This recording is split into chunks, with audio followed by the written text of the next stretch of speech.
गुरु ब्रह्मा गुरु विष्णु गुरुर्देवो महेश्वर गुरु साक्षात् परम ब्रह्म तस्मै श्री गुरुवे नमः। सदाशिव समारंभां शंकराचार्य मध्यमाम् अस्मदाचार्य पर्यंतां वंदे गुरु परंपराम्। ओम श्री गुरुभ्यो नमः। ओम श्री परमात्मने नमः। नारायण, हम लोग गीता के 18वें अध्याय पर विचार कर रहे हैं, लेकिन उसके पहले जो 17 अध्याय है उसका स्वाध्याय हो जाना जरूरी है, क्योंकि यदि हमारे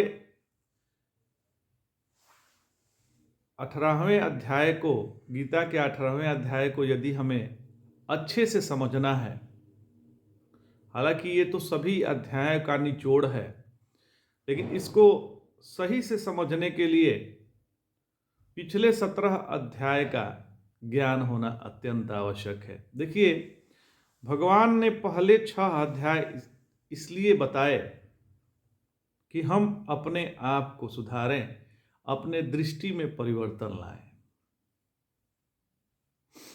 अपने को सुधारे माने हम अपने अंतःकरण जो हमारा है उसका हम निर्माण करें। सुधारने का तात्पर्य इतना ही है। तो जो व्यक्ति जगत में कार्य करते समय, इस संसार में कार्य करते समय अपने अंतःकरण के निर्माण पर दृष्टि रखता है, वही सच्चा साधक है। उसने ही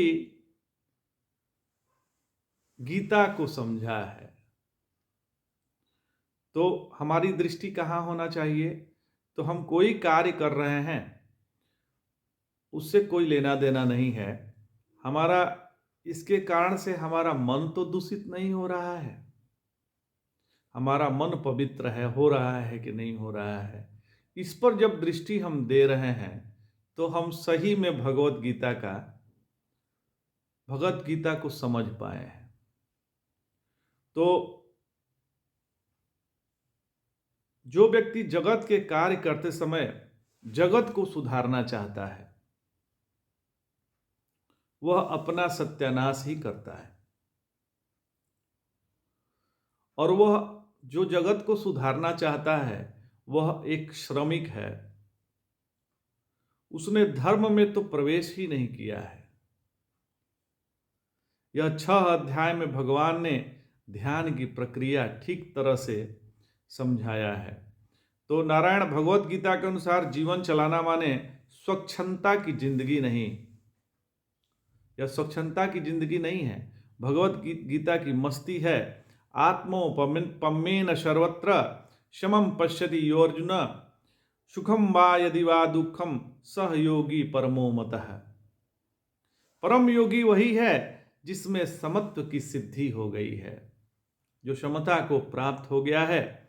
द्वितीय अध्याय में भगवान ने कहा समत्वम योग उच्यते, और उसी समत्व योग में भगवान ने 6 अध्याय तक विस्तार से चर्चा की है। उसी समत्व योग की 6 अध्याय में उन्होंने चर्चा की है। जिस व्यक्ति के अंदर समत्व की सिद्धि हो गई है, वह इस संसार में भगवान के दूत बनकर विचरण करता है। जिस योगी में समत्व की सिद्धि हुई है, इस संसार में भगवान का दूत बनकर विचर रहा है। उसी को जीवन मुक्त पुरुष कहते हैं। और यह जो हमारा मन का संतुलन है, यह बहुत बड़ी चीज है। यही समत्व है, और यह कोई ऑर्डिनरी चीज नहीं है, बहुत बड़ी चीज है। यह बहुत बड़ी उपलब्धि है। इसको पैसे से नहीं पाया जा सकता है। यह बहुत बड़ी श्रेष्ठ उपलब्धि मानी जाती है। जैसा कि भगवान 5वें अध्याय में बतलाते हैं, विद्या विनय संपन्ने ब्रह्मणे गविहस्तिनी शुनि चैव स्वपाके च पंडिताः समदर्शिनः।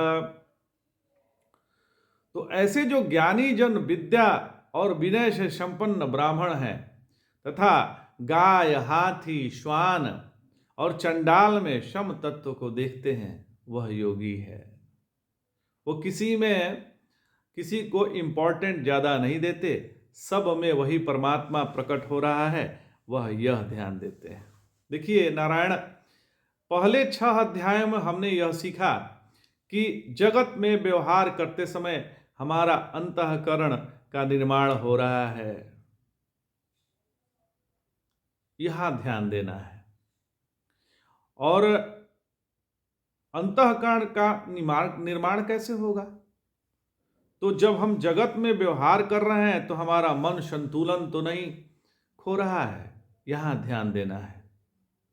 यदि हमारा मन संतुलित है तो हमारा अंतःकरण का निर्माण हो रहा है।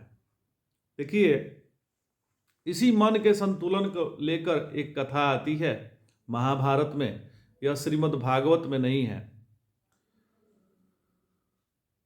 जब परीक्षित जी महाराज पैदा हुए तो मरे हुए पैदा हुए थे।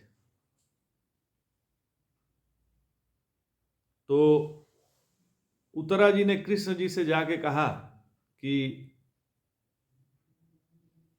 आप ही इसे जिंदा कर सकते हैं, नहीं तो यह वंश ही नष्ट हो जाएगा।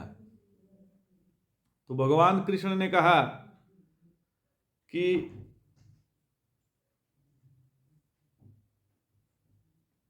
मेरे मन में यदि कौरव और पांडव के प्रति, ये इन दोनों के प्रति यदि हमारे मन में विषमता की भावना नहीं होगी तो यह पुत्र जीवित हो जाएगा। और ठीक ऐसा ही हुआ। वह परीक्षित का सांस चलने लगा, धड़कन अच्छी चलने लगी, वो जीवित हो उठे। तो भगवान का यह वचन है कि मन विषम नहीं होना चाहिए किसी के प्रति, अपना पुत्र हो या किसी और का पुत्र हो, किसी के प्रति विषमता का व्यवहार नहीं होना चाहिए। यदि हम समभाव रखे हैं तो हमने समत्व की सिद्धि की है महाराज। तो समत्व को साधारण मत समझिए, यह बहुत बड़ी उपलब्धि है साधना की। इसलिए सुखम वा यदि वा दुखम स योगी परमो मतः, यह समत्व कहाँ जाता है? तो यह 3 स्थानों से आता है महाराज। समत्व कहाँ से आता है? तो ये 3 स्थानों से आता है। तो पहला, जीवन में आने वाले सुख दुख को लेकर, जो हमारे जीवन में सुख दुख आते हैं उसको लेकर समत्व होनी चाहिए। दूसरी, समत्व की सिद्धि लोग हमको मान दे या अपमान करे, माना अपमान च।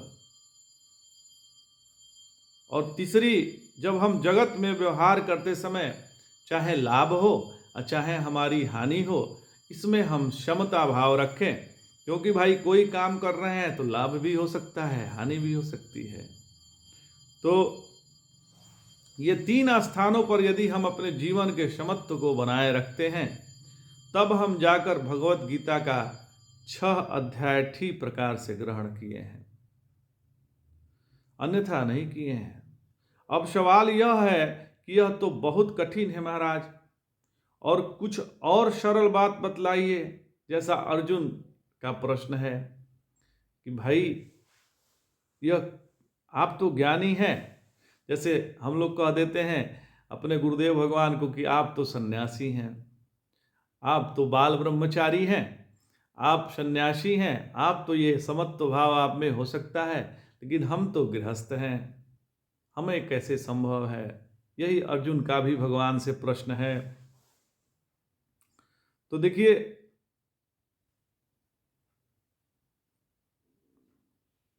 अब हर चीज में रिजर्वेशन नहीं होता कि आप सन्यासी हैं तो आप तो रिजर्वेशन वाले हैं और हम गृहस्थ हैं तो हमारा रिजर्वेशन नहीं, ऐसा लागू नहीं होता है। तो आप एक बात समझ जाइए कि जिस देश में यह रिजर्वेशन लागू है, उस वहाँ का तो विकास बहुत ही मुश्किल ही है। और जो फ्री में हमारे, मतलब कहना तो नहीं चाहिए, फिर भी चूंकि ये समाज की बात है तो कहना पड़ेगा ही पड़ेगा। तो जिस देश में और जिस समाज में जब तक रिजर्वेशन पॉलिसी होगी तब तक उस देश का, उस समाज का तो कभी भला नहीं हो सकता महाराज।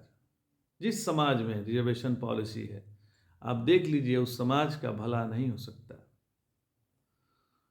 यह जो फ्री में हमारे देश में अन्न बंट रहा है, इसके कारण से हमारे देश के युवा बेरोजगार हुए हैं। और फ्री का किसी से कुछ भी नहीं लेना चाहिए। फ्री का लेने से अपने में आलस्य आता है, अपने में प्रमाद आता है, और प्रमाद ही मृत्यु है, इतना ठीक से समझ जाइए। जो कुछ करना नहीं चाहता, ऐसे निकम्मे तो भगवान को भी पसंद नहीं है। भगवान निकम्मे को पसंद नहीं करते हैं। जिसके अंतःकरण में यह अस्मिता जागृत है कि हमें फ्री में कुछ लेना नहीं है, वही जीवन में कुछ कर सकता है। चाहे तो भगवान को प्राप्त कर ले, चाहे तो भगवान को प्राप्त कर लेगा। देखिए, स्वामी अखंडानंद सरस्वती जी बनारस आए हुए थे, तो उसमें बहुत से ब्राह्मणों को उन्होंने बुलाया कि भाई आ जाइए। तो बहुत लोग ब्राह्मण दर्शन करने के लिए आए। तो उन्होंने कहा कि हमारे पास कुछ लोग पैसे दे दिए हैं, तो पैसा हमारे पास ज़्यादा हो गया है, तो हम चाहते हैं कि आप लोगों में बराबर हम बांट दें। तो उन्होंने कहा, जो ब्राह्मण थे वहाँ के, उन्होंने कहा कि देखिए, हम तो आपसे फ्री का कुछ नहीं लेंगे। यदि आप हमसे रुद्राभिषेक करा लीजिए, कोई पूजा पाठ करा लीजिए, कोई कर्म करा लीजिए, तभी हम आपसे उसके एवज में कुछ ले सकते हैं, वरना हम तो नहीं लेने से रहे, तो हम उसके लिए पैसा नहीं ले सकते ऐसे फ्री में। तो फ्री में कुछ लेना नहीं चाहिए। अब हम यह कल्पना करें कि हम किसी साधु संत के पास जाएंगे और केवल आशीर्वाद मात्र से हमारा एकदम समाधि लग जाएगी, ऐसा संभव नहीं है। देखिए, साधु संत की भी कृपा योग्य साधक पर ही होती है। साधु संत तो हालांकि सब पे कृपा करते हैं, लेकिन योग साधक ही उसका लाभ उठा पाते हैं। सबके बस का तो है नहीं। एक बार स्वामी जी महाराज कह रहे थे कि मैं बहुत हताश हो गया था, मुझसे राम नाम जप होता ही नहीं था, तो भगवान के नाम लेने में मन ही नहीं लगता था। तो उन्होंने एक महात्मा से यह बात कही, तो महात्मा ने उनको कस के डांट लगाई और कहा, क्लैब्यम माँ अश्मगमः पार्थ न तत्त्वयुपद्यते क्षुद्रम हृदय दौर्बल्यम त्यक्तवोतिष्ठ परंतप। जो भगवान ने अर्जुन को कहा था वही बात इनको कही, कहे कि क्लैब्यता, नपुंसकता और उत्साह रहित को स्वीकार न करो। इसको स्वीकार करना नहीं है, मेहनत करो। ब्राह्मण हो तुम ऐसी बात करोगे तो कैसे होगा? ब्राह्मण हो के तुम ऐसी बात करता है? चलो अभी से शुरू करो, बोलो जय राम श्री राम जय जय राम बोलो। तो वो शुरू कर दिए। तो उन संत के चलते उनके मन में राम नाम का जाप निरंतर चलने लगा। लेकिन जब 15 दिन तक जाप चला तो इनको अहंकार हो गया, घरे अब तो मैं जाप कर ले रहा हूं। इनको अहंकार हो गया। तो जैसे ही अहंकार आया हृदय में, तो जब ये अच्छे से ले रहे हैं, तो जब ऐसे अहंकार आया तो अगले दिन जप होना बंद हो गया। तो भगवान का आना बंद हो गया। तब इन्होंने फिर महात्मा जी के पास दौड़ लगाई। महात्मा जी के पास पहुंच गया कि महाराज, तो 15 दिन बड़ा सुंदर से चला है, फिर ये बंद हो गया, फिर ये मुझसे जप होता ही नहीं है। तो ये 15 दिन तो हमारा अखंड और निर्मल मन से भगवान का नाम जप हो रहा था और बहुत सुंदर तरीके से हो रहा था, लेकिन अचानक क्या हो गया? तो महात्मा जी ने कहा कि देखो, यह जो 15 दिन तुम जप किए हो, यह तो मेरा संकल्प था इसलिए हो गया, और दूसरे के संकल्प से जप किया हुआ होना यह जप नहीं माना जाएगा। जप जप अपने से किया जाता है तो जप माना जाता है। अब तुम करो, हमने बता दिया कि तुम कर सकते हो, अब तुम करो।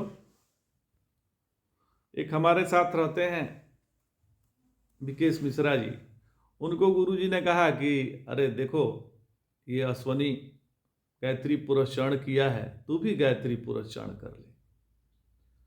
तो जब वो घर पे आया गुरुजी के पास से, तो उसने भी खूब कोशिश की, जप की, 3 माला रोज करता था। जब 2-3 दिन बीता तो फिर हमसे कहा कि हमसे जप ही नहीं हो रहा है। हमने कहा कि तुमसे जप तो कभी नहीं हुआ था, वो तो गुरुजी की कृपा से 2-4 दिन कर लिए तुम। तो आप जब तक नहीं चाहेंगे साधना ध्यान हो ही नहीं सकता। आपको तो लगना पड़ेगा। क्लैब्यम, अपना क्लैब्य हटाइए, आलस्य हटाइए, प्रमाद हटाइए, क्योंकि प्रमाद ही मृत्यु है। जीवन में जिसके आलस्य आ गया है वह मानो मर ही गया है महाराज। आलस्य ही मृत्यु है। तो दूसरे से संकल्प से जप किया हुआ होना यह जप नहीं माना जाता। आपको स्वयं ही लगना पड़ेगा। अरे चलो 1 मिनट में एक ही बार जप हो जाए, लगे रहिए, धीरे धीरे आने लगता है। लगने से होता है, अभ्यासेन संभवः, अभ्यास से ही ऐसा संभव होगा, बिना अभ्यास के तो संभव ही नहीं होगा। यदि हमें धनवान होना है तो हमें पैसा तो कमाने का उद्यम आना चाहिए, उद्यम तो करना ही पड़ेगा। नहीं उद्यम करेंगे तो भीख मांग कर अमीर तो कोई नहीं हो सकता। भीख मांगने वाला पैसा तो उसके पास हो जाता है, लेकिन अमीरी नहीं आती इसकी। अमीर अपने मेहनत से और योग्य प्रकार से मेहनत से संभव हो सकता है। तो यह कैसे संभव है? यह भगवान के वचन हैं। अशंस्य महाबाहो मनो दुर्निग्रहं चलम अभ्यासेन तु कौन्तेय वैराग्येण च गृह्यते। भगवान के वचन है। अभ्यासेन तु कौन्तेय, अभ्यास करो, अपने मन को जगत के ईंट पत्थरों से बचाइए, अपने मन को ऊपर उठाइए। और कैसे मन नियंत्रित नहीं होगा महाराज? आप लगातार जप तो करिए, मन नियंत्रित होने लगेगा। तो अपने हृदय में रहने वाले उस आत्मविश्वास को जिसने जागृत किया है, उस आत्मविश्वास को जिसने जागृत किया है, उस साधक का तात्पर्य है जिसने अपने हृदय में आत्मविश्वास मतलब जागृत किया है, वही सच्चा साधक है। जिसको अपने पर विश्वास नहीं है, जो अपने पर विश्वास नहीं करता है, उसको तो भगवान पर भी विश्वास नहीं हो सकता। बहुत महत्व की बात है यह। तो जिसको अपने लिए पैसे नहीं है वह दूसरे को भला दान क्या देगा? दान देने के लिए भी स्वयं के पास धन की तो आवश्यकता है। तो आज इतना ही महाराज, आनंद आ गया। जय जय शंकर, हर हर शंकर, नमामि शंकर, भजामि शंकर, नमः पार्वती पतये, हर हर महादेव।